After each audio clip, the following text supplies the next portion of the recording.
seems to be a lot of expectation from Paul, and I hope I can match what you're expecting, and really just sharing a lot of experience, particularly with the Jebsen group, but also talking about diversity in sense of culture and in sense of different countries as well. So, of course, as any presentation, we always have to talk a bit about the organization. Let me talk about Jebsen a little bit, because maybe not all of you are familiar with our brand. Jebsen itself is actually it's a long-term organization. We've been in Hong Kong for 120 years.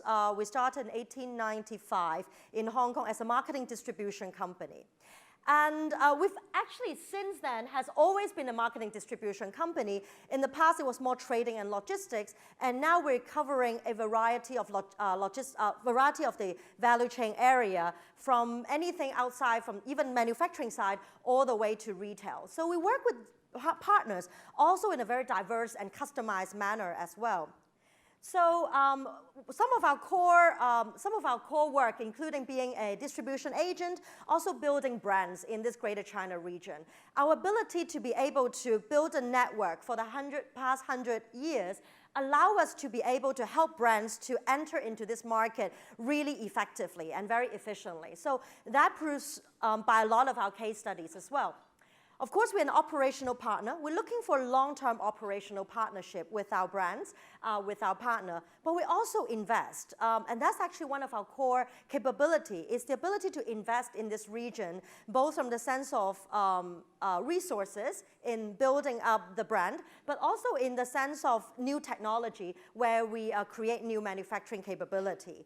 So some of you might have heard of Jebsen or kind of seen the logo, and probably you've seen it in one of these products that we represent. So right now we are representing over 200 products, global products, and some of those you've seen, such as Porsche. So we have 9 Porsche centers all around the Hong Kong, Macau, and China, mostly in first-tier cities. So today we're still the largest Porsche dealer group in the world, obviously in China as well. And we also have the consumer business units such as Dyson, Braun, Yaman, Casio, Camera, and then beverages, as well as industrial products. So you see that actually the range of products that we represent is actually very diverse. So the people that are involved in doing these businesses are also very diverse as well. So anywhere from a technician and apprentice to a car salesman, to a sales engineer in industrial business unit, even to a research specialist in the industrial business unit for our formula products. So very, very diverse workforce in very different products. However, one thing in common is that we're still a marketing distribution company. So we've been very, very focused in what we do compared to many conglomerates. In terms of our size, our revenue as of 2014 is 15.2 billion Hong Kong dollars. We have around 2,600 employees around this region, and primary sales staff, but also marketing, as I mentioned before, also after sales, technician, etc. So all these different products, different premium products, are categorized under 4 major business units: consumer, beverage, industrial, and motors. And these 4 business units used to be under one big group, under Jebsen. Around 5 or 6 years ago, we started a process to decentralize the organization, where we break the different business units into a separate entity by themselves. So they have their own P&L, they run their own P&L, and as a result of that, they grow their organization accordingly so that they run separately as an organization. And that's where the challenge starts to come in, because once the organization becomes an entity by themselves, they will start to grow their own way, because they have their own business unit heads where they would have their vision on how they want the business to be. So how do we balance between the different business units' needs versus the group needs, where we still very firmly want to believe that we are still one group under Jebsen. There are still some values that we need to uphold, but each individual business unit is now split into their own entity, which allows them to some extent, build their own employer brand as well, because they need to attract specialized talent into that industry. but they also want to represent themselves as a competitor in that particular industry. So in the past, for example, oftentimes people ask us, who is competitor of Jebsen? It's actually very, very hard to find one competitor for Jebsen because all the brands are so different and all the business units are so different. But allowing us to split into different business units, it gives us the ability to actually compare in terms of market share, in terms of competitiveness or market share with that particular industry, be it in consumer, beverage, motors, etc. So that's how we see as a business advantage for the organization. But as a result, there is some give and take as well in terms of how do we hold the organization together as a group. So that's where the challenge come in. And then we started to see differences. We started to see the businesses wanting to go their own ways in different things. And where I'm taking over, I'm looking after the group role in human resources as well as corporate communications. So oftentimes we have to ask the question, well, what is important?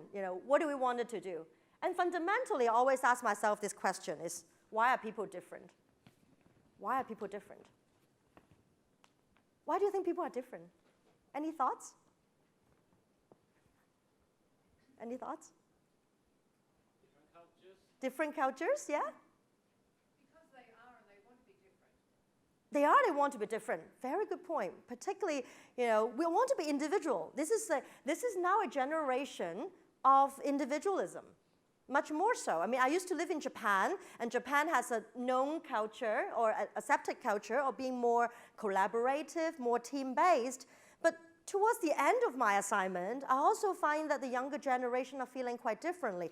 They want to be individualized. That's why they dressed differently from each other. They don't want to dress the same from another person. So gradually, we are a generation going forward to want to be more individualized. Everybody has their own Facebook. Everybody had their own brand. Everybody want to represent themselves uniquely in the business. But fundamentally, there's a lot of reasons for diversity. And diversity is inevitable. It's inevitable. You can say you don't want to manage it, you want to manage it. It's inevitable. Because people is going to come from different culture in the workplace. They will bound to have different education background, different work history, different functional expertise, interest, motivation, values, thinking process. And all of this combined makes you, and a lot more factors, I'm sure, makes you an individual. So even if you go to the same school, you will not be raised by the same family. Even if you're raised by the same family, maybe you go on different career interests, right? So diversity is inevitable. You would have to accept it. I think first of all, we have to accept that diversity is inevitable. Yeah. So instead of trying to make people think the same, they are going to think differently. So then the next question comes in is, how do we get different people to collaborate? Because ultimately, it's a workplace. And first of all, we have to accept ourselves in our mindset that you can't control people. They are going to be that individual, and you have to respect that individuality. So once you respect that individuality, how do you make them work together? How do you make them go to the same direction? How do you want them to do what you want them to do? And so this question here for the HR on getting people to work together goes from a small teams to a functional teams to different businesses. It's just in different scale, but it happens every day in our business. So a manager managing a team of more experienced staff versus more green staff, or a project where you have different functional teams that have to work together and they have different functional expertise such as finance, sales, et cetera, or to where we are and say, well, we have different business units, but sometimes we want them to come together to support something as a group. So how do we get people to work together? So this is, I guess, the core of my presentation. But to the point earlier, mindset change. First of all, people only work together when they want to, okay? So you can't force them. So I repeat again, people only work together when they want to, okay? So you can't force them. You have to create that want. You have to create the fact that people want to work together. It's their own desire, it's their own decision that they want to work together. Okay, it's not being facilitated, they want to. that desire has to be created. So the good thing, however, is that we're doing this within a workplace. So to some extent, it is a controlled environment there will be some things that we can do to make people work together. And one of the most common things you have to do is to find that common ground. You have to find that common ground that everybody is agreeing upon so that they can work together. And that's a very important point because oftentimes we focus on how people are different instead of where's the common point, where's the commonality between people. Because we try to address the differences rather than trying to dig deeper into the common ground. And oftentimes as HR, we have to deal with a lot of disagreements. And oftentimes people focus on resolving the disagreement, on getting people together, instead of looking at what do they share similarly. So a lot of times if you have to look at disagreements, first off you have to look at, well, can I dig deep enough to find that common ground, to find that agreement point, and we start from there to talk about why they disagree, rather than focusing on what they're disagreeing upon. So find that common ground is very important. So for us as a Jebsen group, and I want to showcase a little bit of how we've done with one project, was we oftentimes, when we need to work with group level projects, we often goes back to our core values and our core purpose. Our core purpose is to enrich people's lives by providing a choice of quality products and services.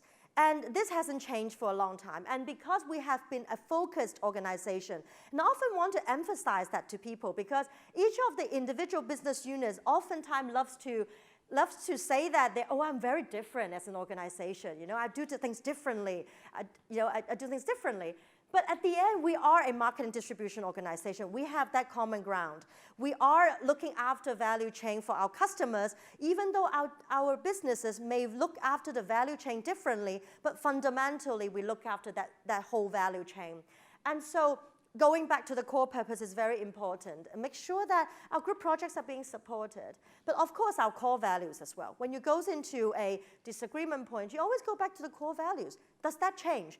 And we have to go back, oftentimes going back to this, does that change? Does it have to be different in your organization?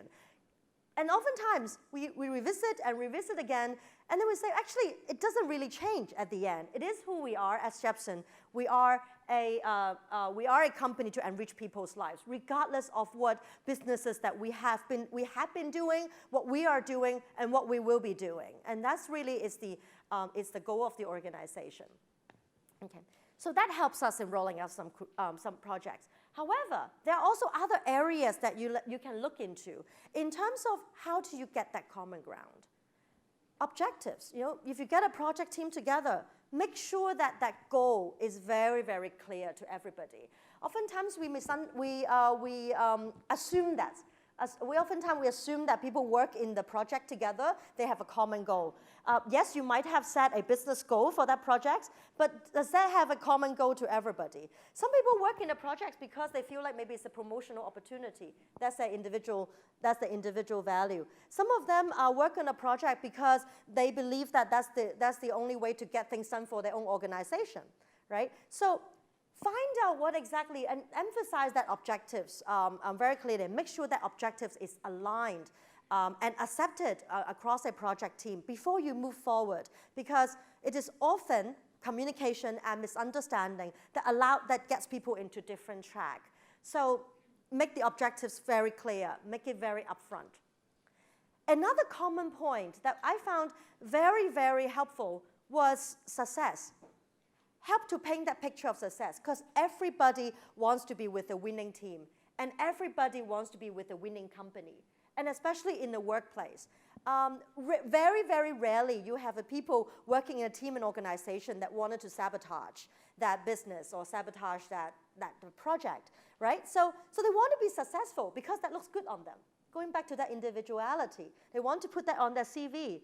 Going forward, that I have successfully implemented this project with a team of people. So identify what success looks like when people work together is extremely, extremely important, because then people have the same vision, people have the same idea what success would look like, and they would know how they can do, what they can do, and how they can reach that point. So I found that extremely effective in painting a success, which is different as an objective. Sometimes people work together for a common purpose. So for us, we have we very actively promote corporate social responsibility, CSR, in our organization, because that is actually one of our common points as our organization, that employees can work together even from different business units. Because it's going to be very hard for us to get a Porsche employee to network with an industrial employee, because they will be working in different locations, they work in very different businesses, they work in very different job nature. But at the end, being able to tie to that same purpose of that same value or same loyalty to the Jebsen group, we shows that it will help in terms of engagement. So we have to use purpose to link people together. So we make a lot of effort to in CSR programs to get people from different teams, from different jobs to come together.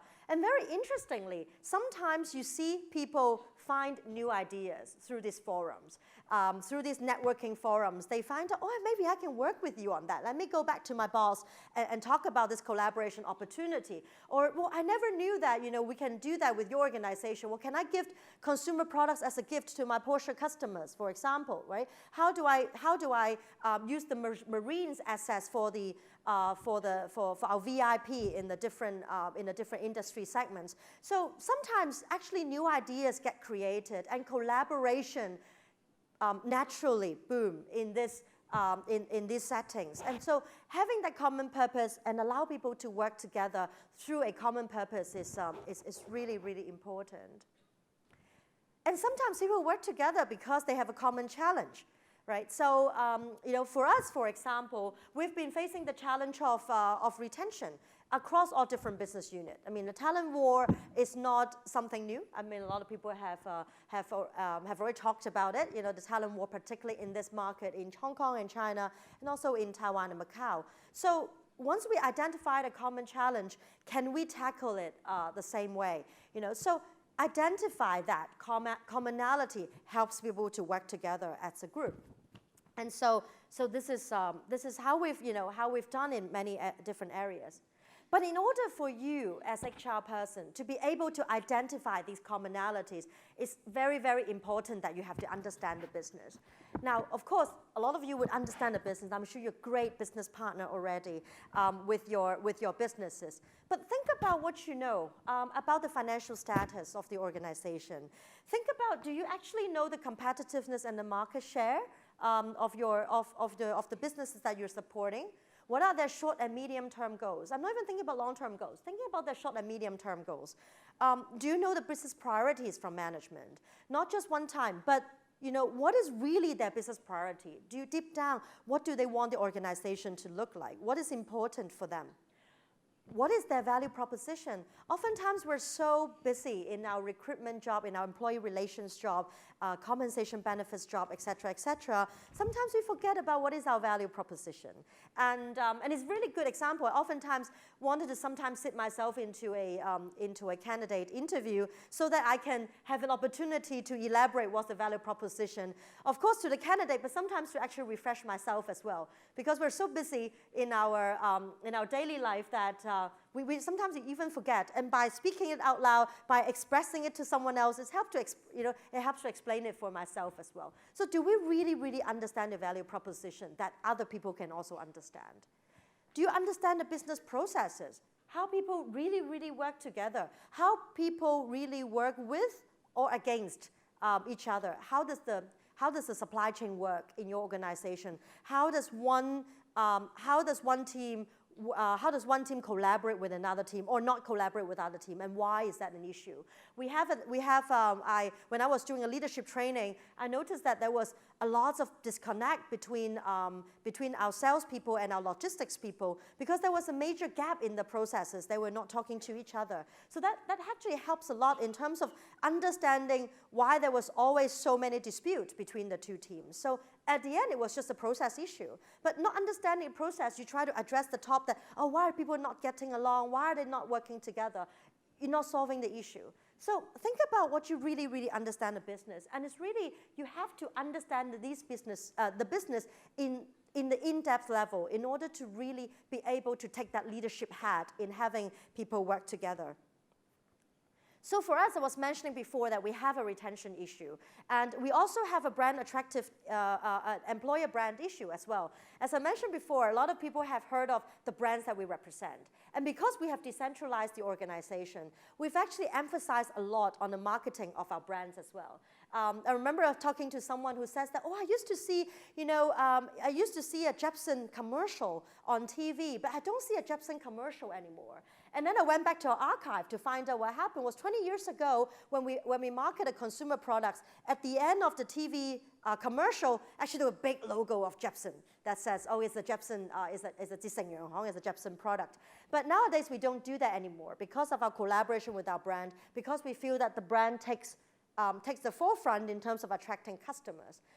What makes it difficult for us at the end was that we have to still sell Jebsen as an employer brand because that's how we advertise, because our business changes all the time.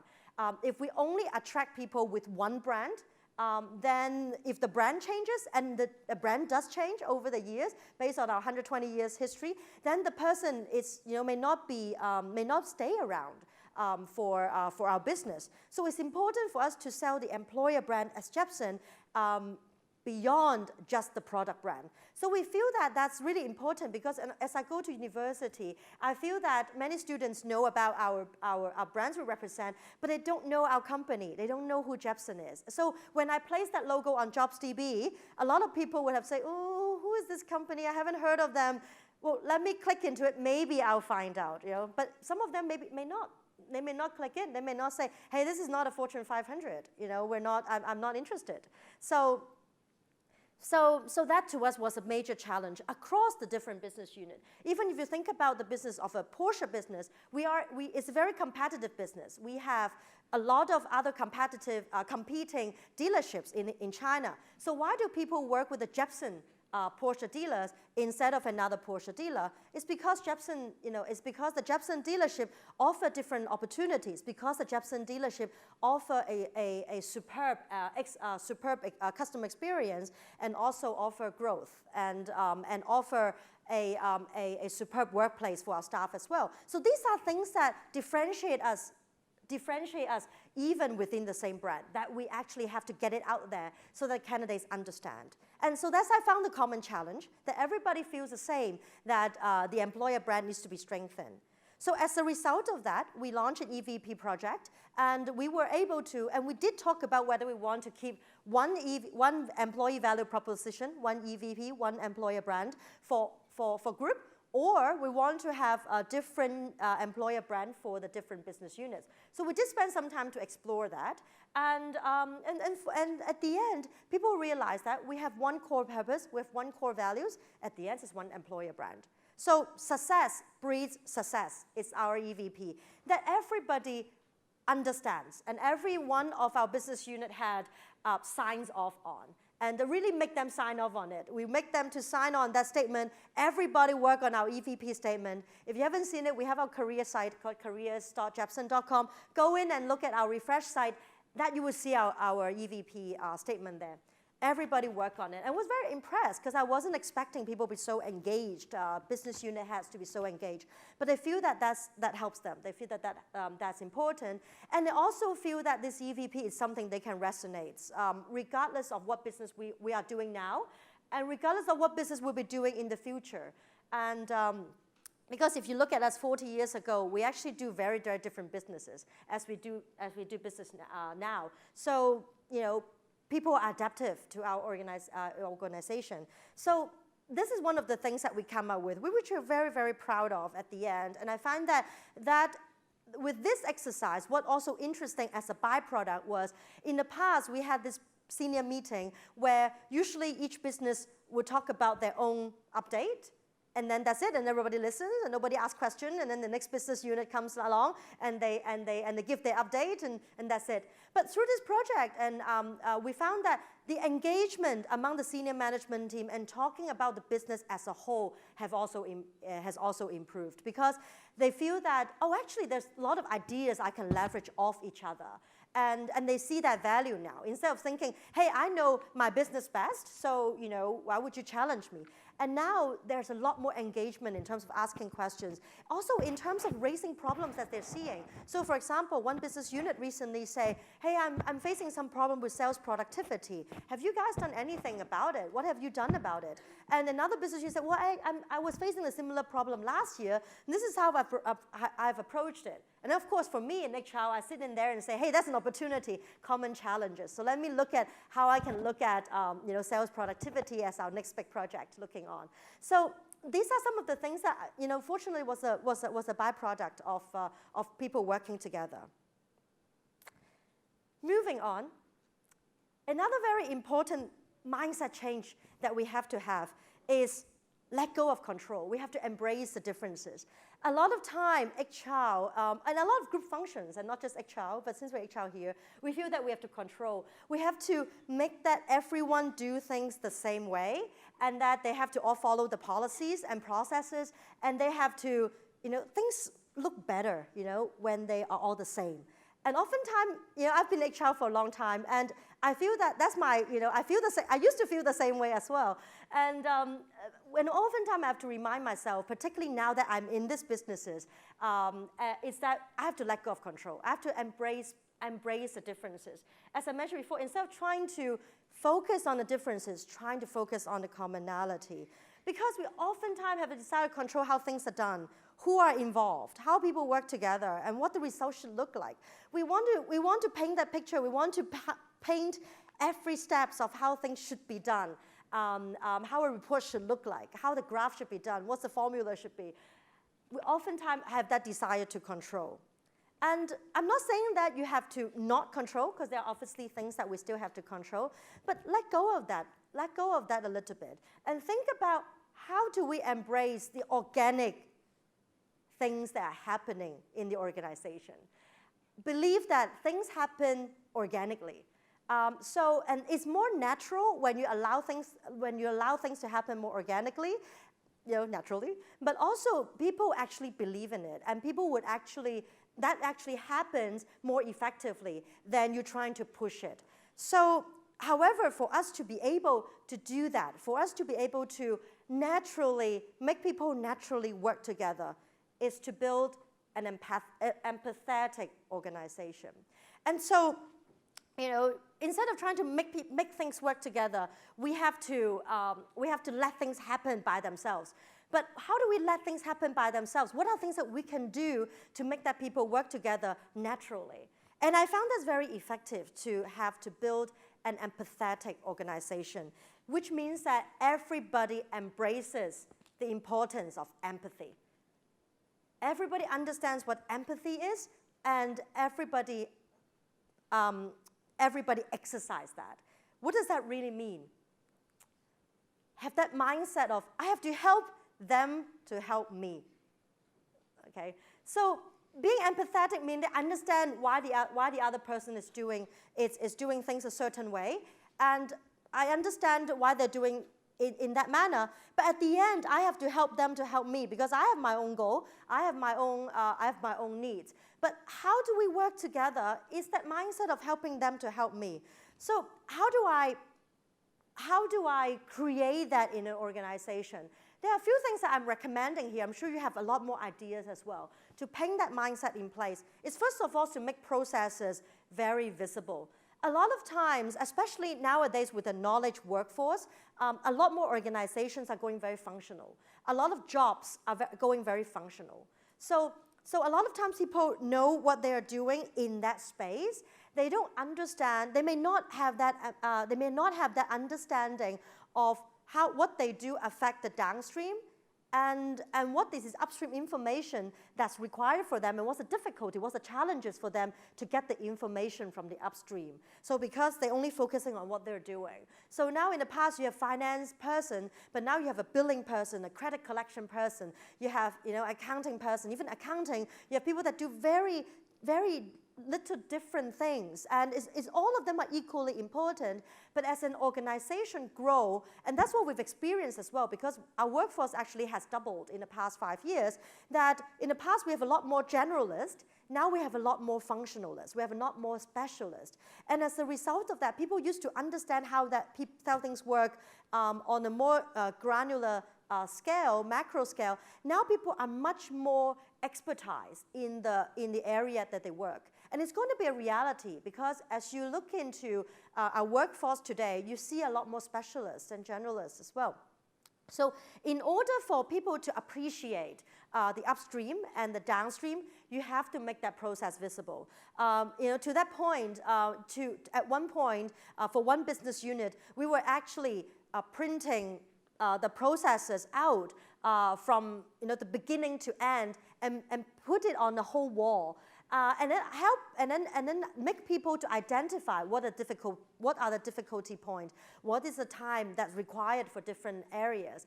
And so that people, after they look at that whole picture, then they understand, okay, I didn't realize how much work, how much effort is needed before I can get that information. So now at least I appreciate that. Now I still rush that person, but I may rush that person once a day instead of rush that person 3 times a day, right? Or at least I can understand, say, what difficulty are you facing? Or maybe I can say, initially, maybe I don't need all 3 pieces of information. You can give me 2 pieces and I can get things started, right? So allow that conversation to happen. Making process visible is very important.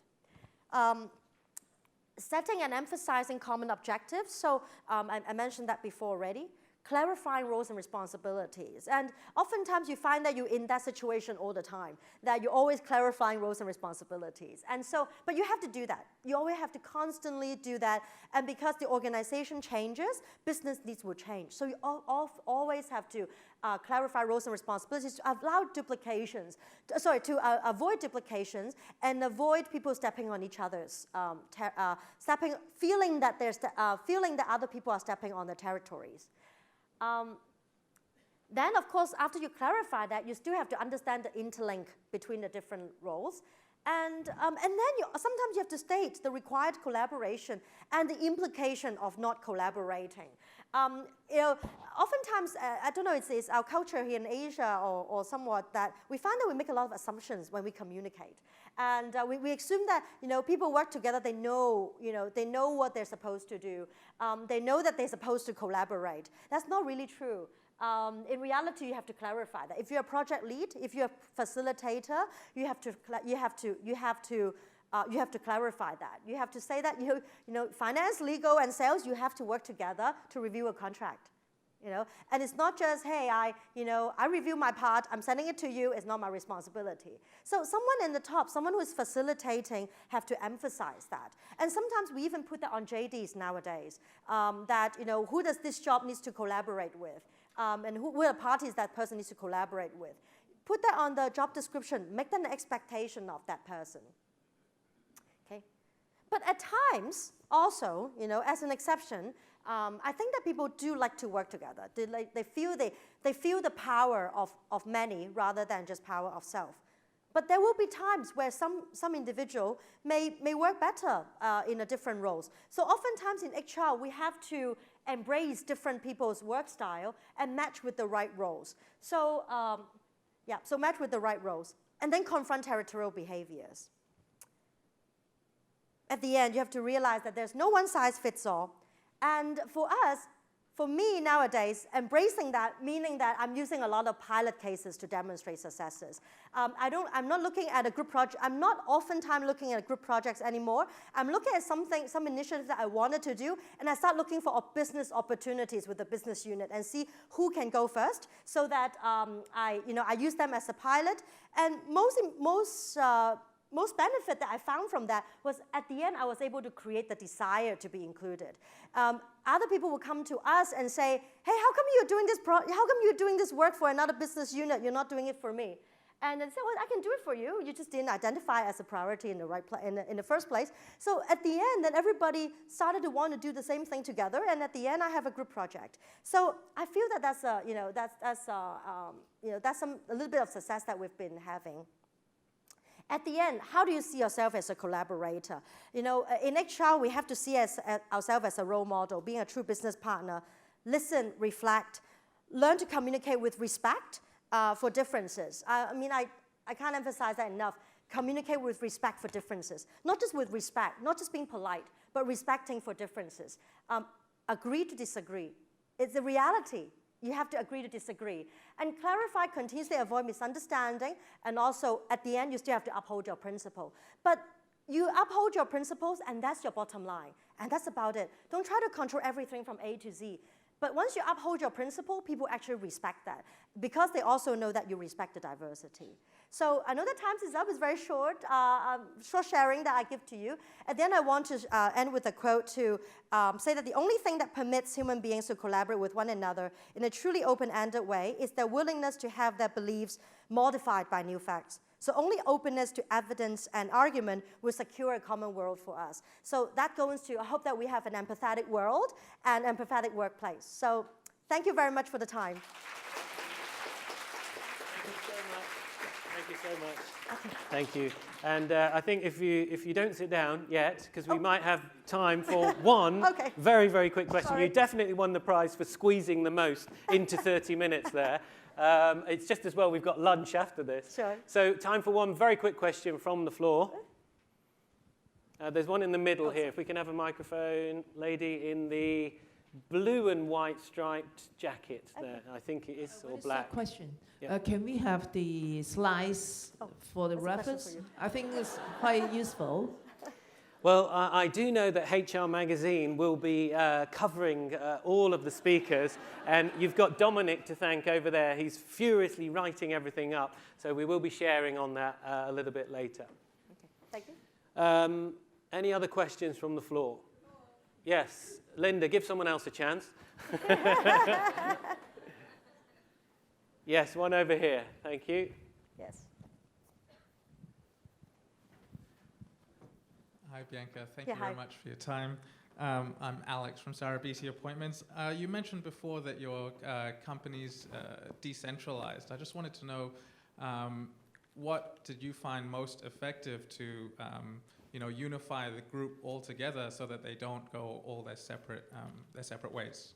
Great question. You have 30 seconds to answer. Okay.